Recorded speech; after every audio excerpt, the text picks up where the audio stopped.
En otro caso que me pasó trabajando con alguien, no vamos a dar nombres, pero esta persona no sabía buscar ni artículos científicos en Google Scholar. Y ahora tenemos un poquito más de suerte nosotros porque hay más papers, hay más investigaciones, pero por ejemplo cuando Eva López sacó su tesis Eva López, Eric Horst y ya está. Tenía poco por donde rascar. Se está focalizando cada vez más, por ejemplo, en influencia del ciclo menstrual en las escaladoras, porque al ser un deporte de fuerza hay fluctuaciones en la fuerza y el rendimiento de las escaladoras, y creo que eso está presente ya en algunos rocódromos. Adelantando datos, tenemos alguna persona que en una hora las distintas modalidades ha llegado a gastar 1000 calorías, que es lo que se gasta pues, más o menos en sesiones de alta intensidad de sprints, en CrossFit, y ha habido pérdidas, eso no contaba con ello, en la movilidad de hombro y tren inferior. ¿Qué beneficios a nivel de salud crees que aporta la escalada? Bueno, sobre todo hay beneficios de fuerza, entonces creo que va a romper esa dicotomía y asociación tradicional de fuerza, pesa, gimnasio.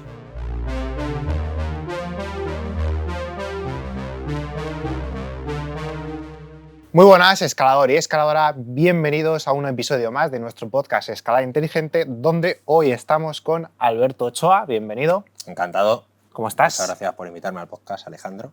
Por fin, ha costado que venga. Ha costado 3 intentos, te he tenido que arrastrar, sí, ¿eh? Sí. Diferentes ubicaciones, diferentes posibilidades y bueno, al final la más lejana, pero bueno, aquí estamos. Pero bueno, yo tenía ganas de que vinieras porque hasta ahora no hemos tratado un tema como el tuyo. Sí, es otro enfoque. Eso es. Hasta yo haciendo mi tesis me sorprendo a veces del enfoque o cuando cuento la tesis y tal, la gente dice, pero bueno, me parece muy interesante.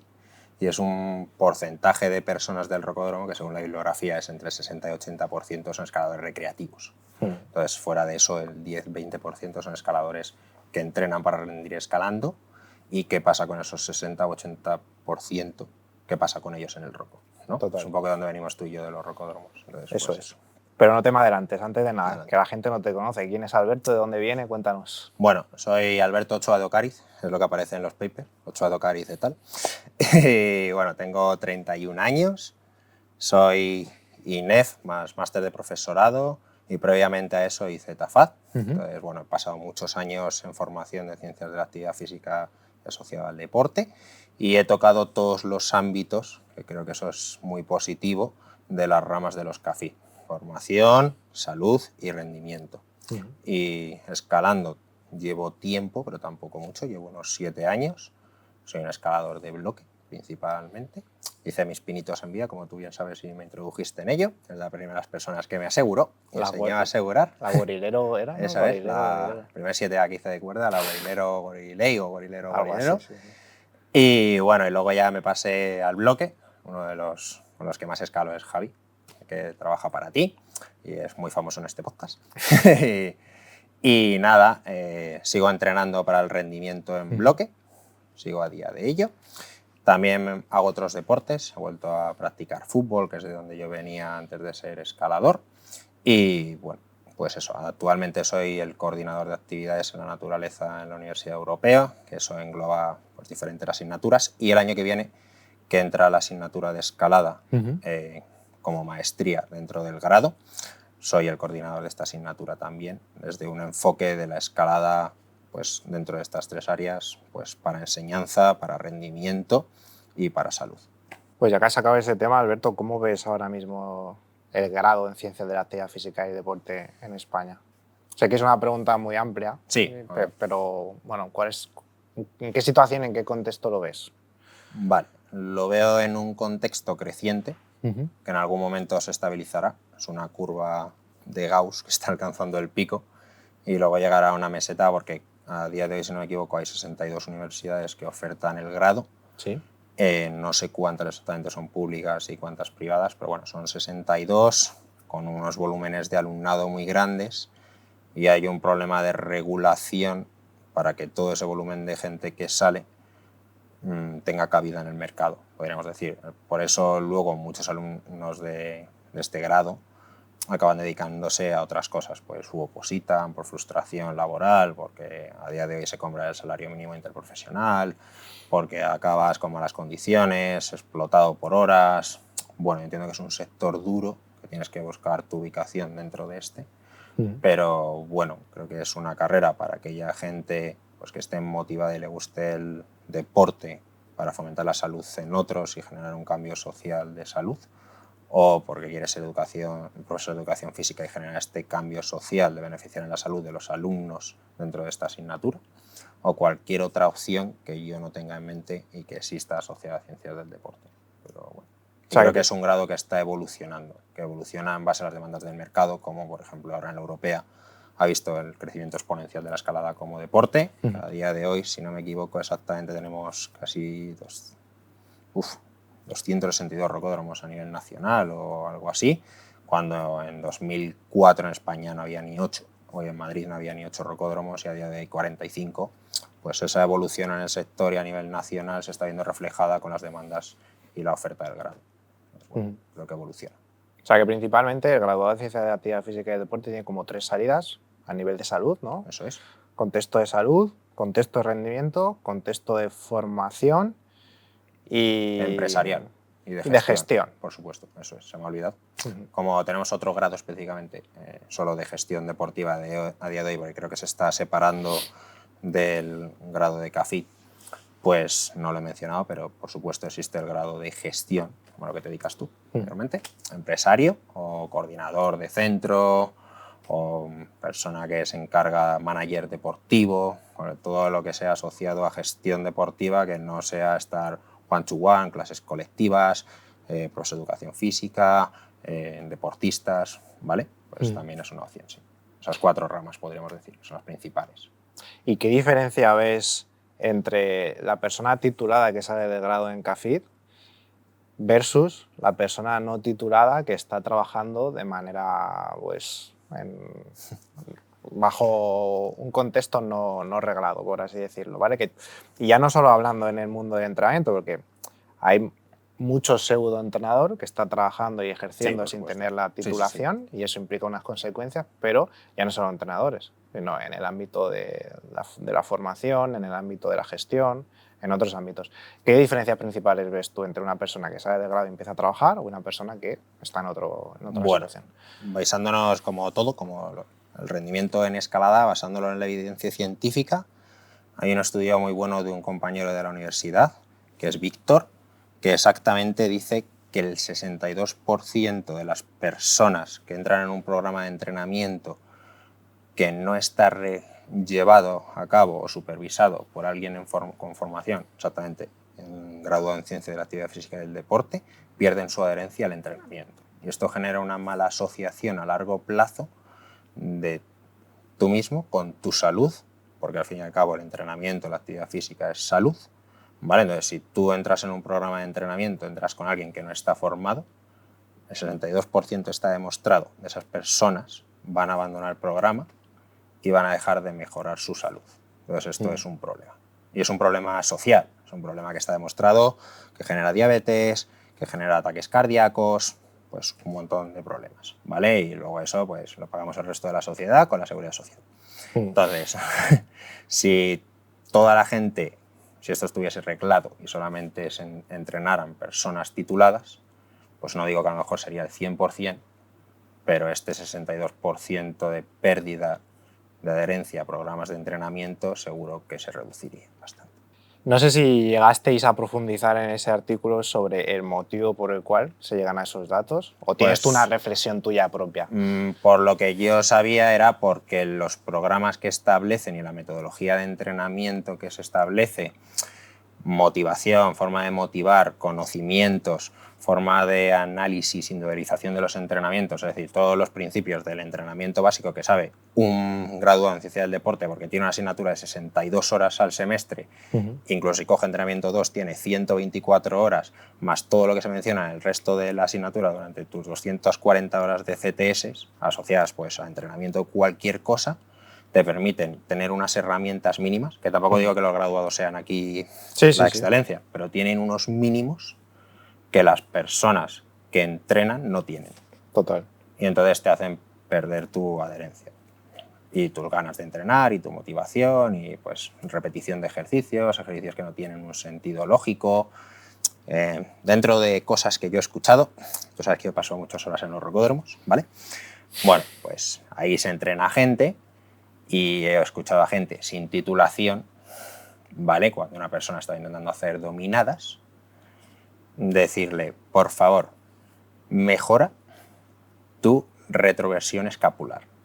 Entonces a mí pues me sangraban los oídos, porque digo, cualquier persona que tenga unos conocimientos mínimos de entrenamiento, por ejemplo, alguien en formación profesional ya tiene un conocimiento mínimo de entrenamiento y sabe que a ese cliente hay que decirle retracción, pues la palabra es retracción. Y esa retracción la tienes asociada a pues, una rotación externa de hombros, una depresión dorsal y una activación dorsal que va a mejorar tu dominada.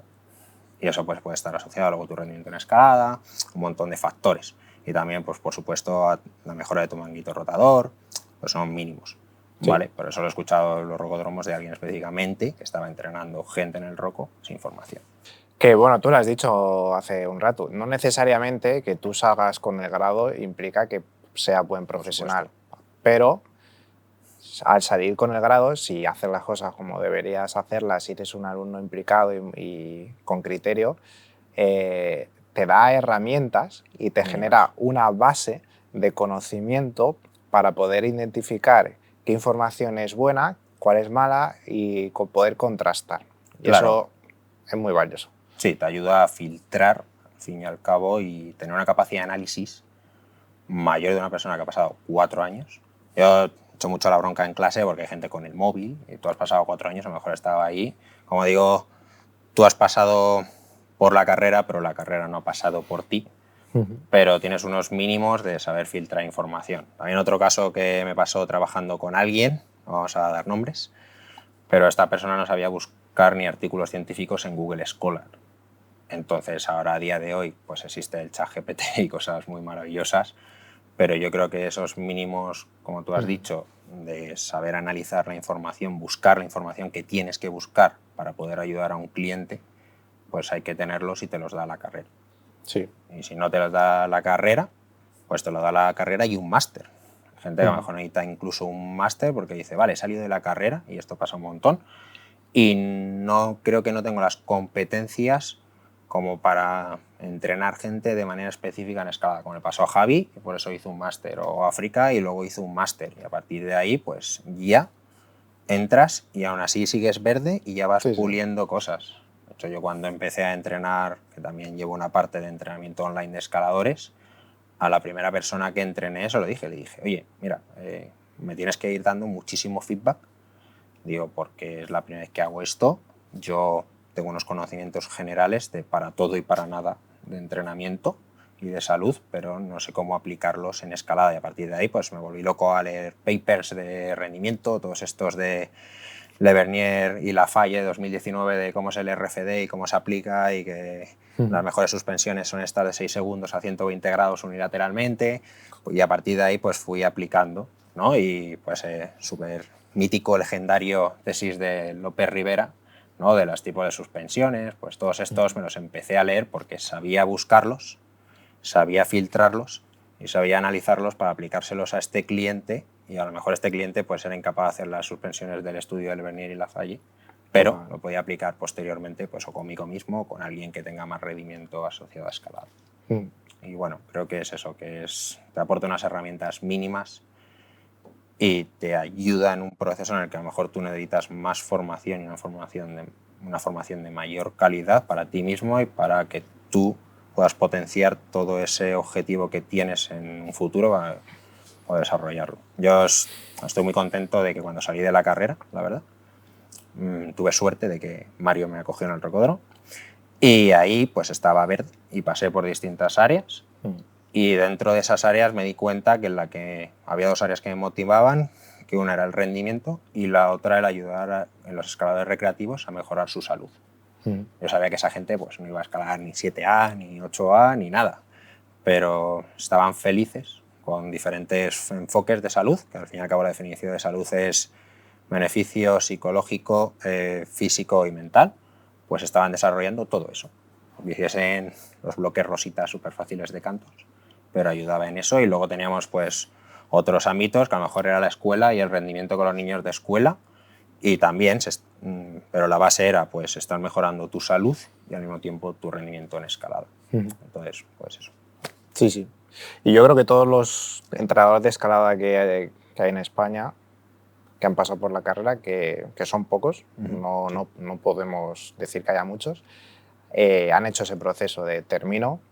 ¿Y qué ocurre con el grado? Que hasta hace poco, ahora hablaremos de eso, no había ninguna formación específica o asignatura en la que se centrase en la parte de escalada, de manera más analítica. Entonces, te salías de la carrera y si querías ser entrenador de escalada tenías que investigar tú por tu propia cuenta. Tal cual.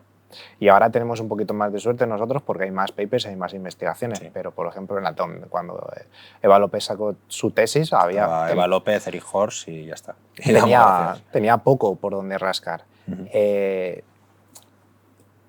Y a mí me cuesta, en la empresa nos cuesta muchísimo encontrar gente, entrenadores de escalada. Lo sé, soy consciente de ello. Incluso cuando ya hacemos entrevistas y seleccionamos y cogemos un perfil, por mucho que haya estudiado, haya pasado por el grado, haya investigado por su cuenta, porque no hay formaciones, sí, insisto, sí. Por lo menos regladas, a lo mejor hay no regladas, pero hay 2 y ya está, sí. Tenemos que formar.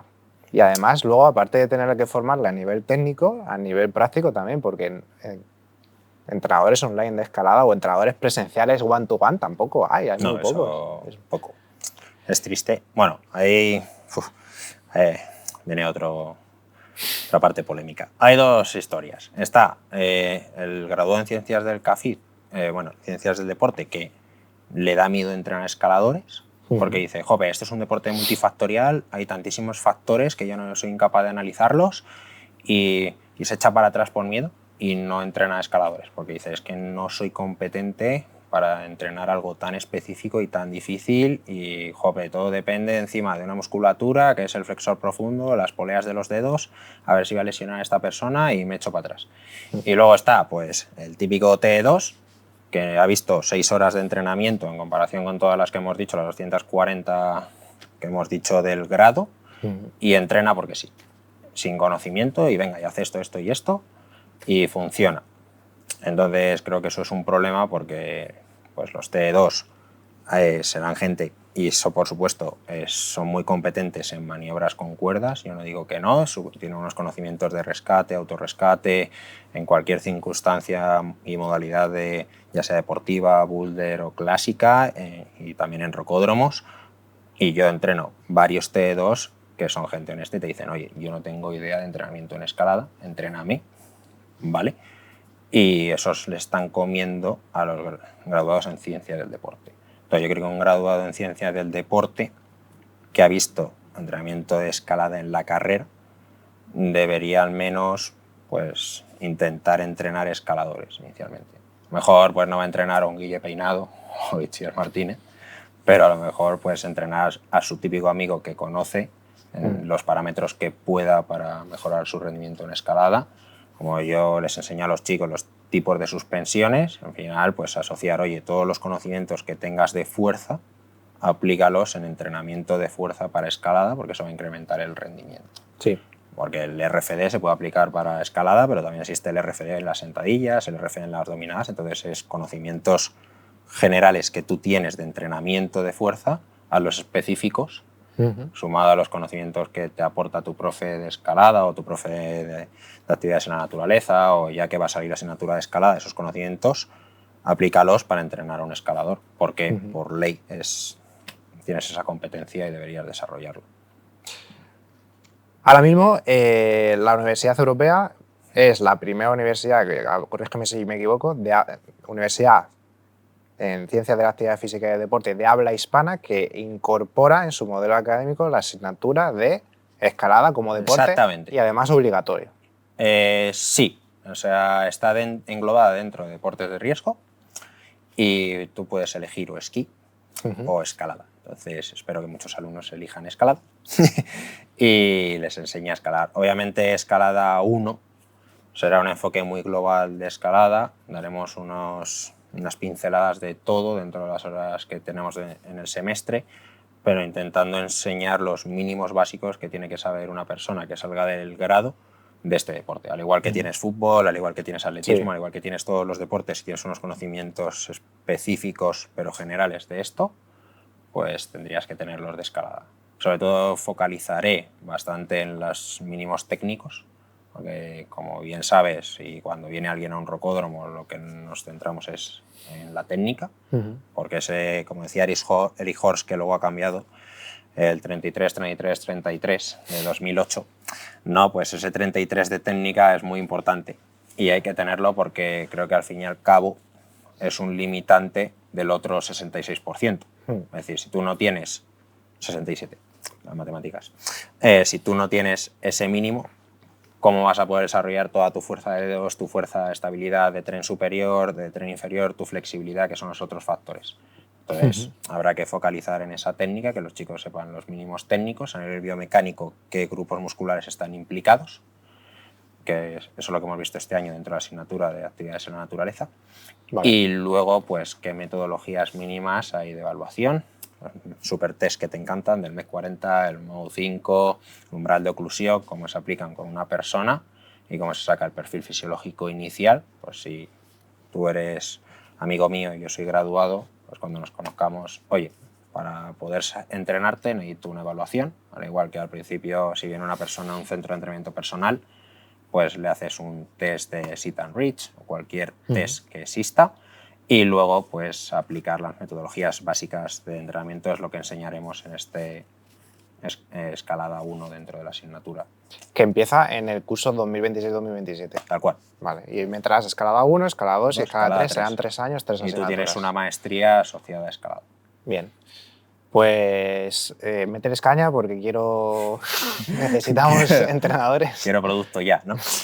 Bueno, sí, tengo... De hecho, hay un alumno que va a entrar el año que viene, que es un chico que entreno yo a día de hoy, que ha mejorado mucho su rendimiento, es más de boulder, practica, coge la cuerda y se equivoca esporádicamente, pero es más de boulder y bueno, pues ha hecho bastantes, llevamos unos 6 meses y ha pasado a hacer 7 más en Kilter a 7C más, cuando ha salido a Roca también ha hecho su primer 7C más y bueno, pues el año que viene tiene la suerte de que el deporte que él puede desarrollar lo puede aplicar y tener una formación asociada a ello para que cuando salga, pues a lo mejor buscar trabajo específicamente contigo como entrenador online y aquello que es tu pasión, pues desarrollarlo como tu profesión también. Entonces, 3 años te lanzo varias personas para que vengan a ayudarte, a ayudar más escaladores. Pues cambiando de tema, Alberto, estás haciendo una tesis, ¿no? Estoy haciendo una tesis. Cuéntanos sobre tu tesis. Voy a seguir haciéndola, pero sí, lo estoy haciendo. Que además tenemos el mismo director de tesis. Exacto. El otro día me apretó las tuercas y me dijo, para este verano tienes que tener 2 ya publicados. Buena apretada. Bueno, mira, justo hoy le he enviado un artículo, después de revisarlo 3 veces, esperamos que sea la última y definitiva, que es el primer artículo que hemos hecho evaluando escaladores recreativos que cumplían unos mínimos para ir definiendo científicamente qué es un escalador recreativo que no está muy definido. Es una persona que solamente va al rocódromo, que lleva pues un mínimo de tiempo que son 3 meses, porque si no, literalmente, el resto de estudios que se habían hecho previamente eran gente sedentaria que no escalaba, se le ponía a escalar y por supuesto que va a ser efectivo, porque es mejor que estar aquí sentado en el sofá. Vale, entonces yo quería saber qué pasa con la gente que ya lleva un periodo adaptativo en el rocódromo y después de 8 semanas, ¿qué pasa con ellos? ¿Qué mejoras hay? Vale, entonces eso es lo que evaluamos. Empezamos con 74 personas, pero la gente tiene vidas muy ocupadas. Suele pasar. Y se me lesionaron 4 personas esquiando en la temporada de esquí, entonces tuvimos unas pérdidas, una muerte muestral de 17 y hemos sacado al final 57 personas, que no está mal, y ha habido pues muchas mejoras en fuerza máxima de agarre, en fuerza máxima isométrica de tracción, en fuerza de core, en CMJ, para mi sorpresa. Pero bueno, como el setting actual está evolucionando mucho, estos trabajos de empuje y propulsión han ayudado en la fuerza explosiva y máxima del tren inferior y ha habido pérdidas, eso no contaba con ello, en la movilidad de hombro y tren inferior. Vale. Pero bueno, creo que son unos resultados muy positivos porque obviamente la mejora de la fuerza está por encima de la flexibilidad en lo que a salud física se refiere. El siguiente estudio evaluará más o menos lo mismo, un protocolo de 8 semanas en beneficios psicológicos y sociales, los maravillosos CSI y STAI, que ya te conoces. Entonces, ¿qué le pasa a la ansiedad de las personas? En 8 semanas, pues gente que va al rocódromo, que esperemos que salgan beneficios en reducción de la ansiedad. Vale. Bueno, pero ese tenemos que trabajar en él, vamos poco a poco. Y este mes estoy tomando datos en uno de los últimos estudios, que es el gasto metabólico asociado a las modalidades indoor de escalada. Entonces, cuando tú te diferencias de mí, que yo voy a realizar una práctica recreativa de boulder, Sí. ¿cuántas kilocalorías gasto durante 1 hora de entrenamiento en comparación contigo que vas a hacer 1 hora de autoseguros? Eso es muy interesante. Además, acabamos de hablar con Edgar del sistema LeadCore. Es una tecnología que traquea todo y gamifica todo a nivel de escalada. Bueno, todo, casi todo. Entonces, puede ser incluso interesante dentro de todo ese traqueo cuando una persona haga una sesión de roco en Claro. indoor, ya sea de bloque, de autobelay o de deportiva. Exacto. Con esa información, tener el gasto calórico. Claro, entonces, bueno, creo que es motivante, al igual que hay cadenas en Madrid, vamos a hacer publicidad, pero hay una cadena de Madrid que cobra un dineral por los entrenamientos y decirte pues en qué zonas has trabajado a lo largo del entrenamiento y cuántas kilocalorías has generado, porque es algo que a la gente le gusta mucho. Pues, ¿cuánto he gastado entrenando? Sí, sí. Así, pues eso lo hemos evaluado y están saliendo resultados muy, muy interesantes porque la gente se piensa que la escalada no es intensa y sí que lo es. Aunque sea un trabajo muy local de antebrazos, hay un trabajo isométrico del resto del cuerpo para producir estabilización, que según la modalidad es mayor o menor, pero eso ayuda mucho en la salud de la persona, como hemos sabido con el primer estudio, y este tercer estudio lo que va a evaluar es metabólicamente cómo de intensa es la escalada y si se ciñe a los requisitos o los supera los requisitos que pide la CSM de minutos y trabajo a lo largo de la semana para estar unos baremos de persona saludable, no saludable o sedentaria, activa, muy activa, moderada o vigorosa. Entonces yo creo que la escalada se va a posicionar como un deporte o alternativa muy motivante, porque al fin y al cabo es algo motivante de resolución de problemas, a nivel cognitivo tiene unas implicaciones u otras. Y creo que sí se va a posicionar, ya se está posicionando, Ya, eso te iba a decir. pero se supraposicione por encima de otras cosas y la gente ve alternativas, pues al ir al gimnasio, hacer 4 series de 12 por todo el circuito que haya, pues hoy hay otra opción, que es la escalada, que es motivante, son unos colorines, los sigues y eso tiene unos beneficios de salud muy altos. Y bueno, adelantando datos, tenemos alguna persona que en 1 hora en las distintas modalidades ha llegado a gastar 1000 calorías, que es lo que se gasta pues, más o menos en sesiones de alta intensidad de sprints, en CrossFit, o sea que se puede posicionar o comparar con otros deportes de esas intensidades. Entonces, tu tesis va sobre salud, Exacto. a diferencia de la mía, que va sobre rendimiento. Eso es. Y creo que, joder, que hace falta que se publiquen artículos científicos en relación a eso. ¿Y qué conclusiones puedes sacar hasta ahora? Sé que todavía no has terminado, estás trabajando y demás, pero hasta ahora, ¿qué beneficios a nivel de salud crees que aporta la escalada? Bueno, sobre todo hay beneficios de fuerza, entonces creo que va a romper esa dicotomía y asociación tradicional de fuerza, pesas, gimnasio, ¿no? Y ir al banco de bíceps, que por cierto es súper lesivo, al blanco Scott coger las poleas míticas y ese trabajo rutinario, aburrido de repeticiones que puede ser maravilloso y complementario e incluso necesario. Yo soy el primero que hace siempre todas las semanas pierna, peso muerto, etcétera, que es otra cosa que aporta el graduado, que he visto entrenamientos de no graduados y no están. No aparece el trabajo de tren inferior, tren superior, pero bueno, en la escalada como trabajo complementario, además de ser un trabajo metabólico de alta intensidad, con unos METs elevados, como pide la CSM, que cumple con todos los requisitos mínimos para que salgas de ese sedentarismo.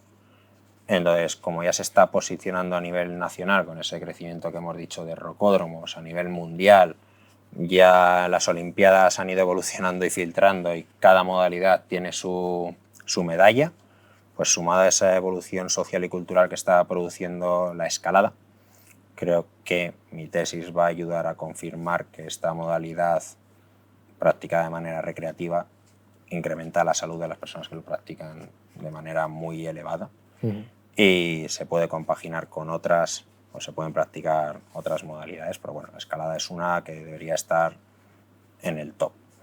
Eso es lo que creo que demostrará mi tesis. Pues Alberto, para ir terminando, una preguntita más. ¿Cómo ves el futuro de la escalada, tanto dentro del ámbito formativo, desde la universidad, graduado y demás, la parte de salud, la parte de entrenamiento y la parte de los rocódromos?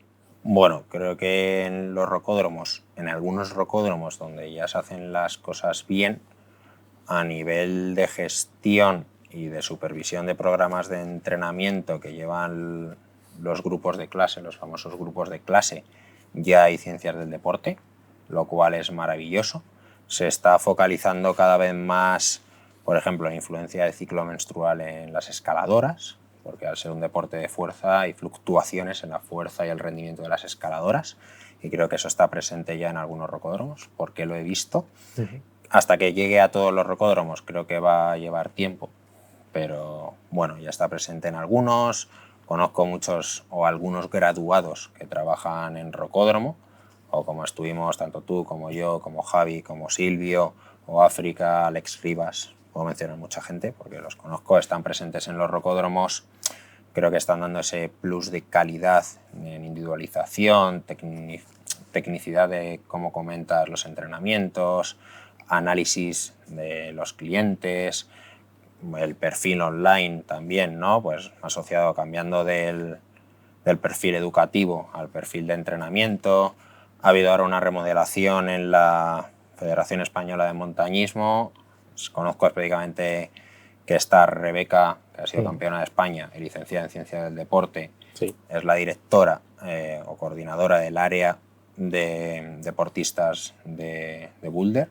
Entonces creo que esa evolución ya se está produciendo, lo cual es maravilloso. También espero que todos los formados, tanto T2, T3, tengan su ubicación, y creo que todo el mundo puede tener su parcela pudiendo funcionar y que cada uno desarrolle su función.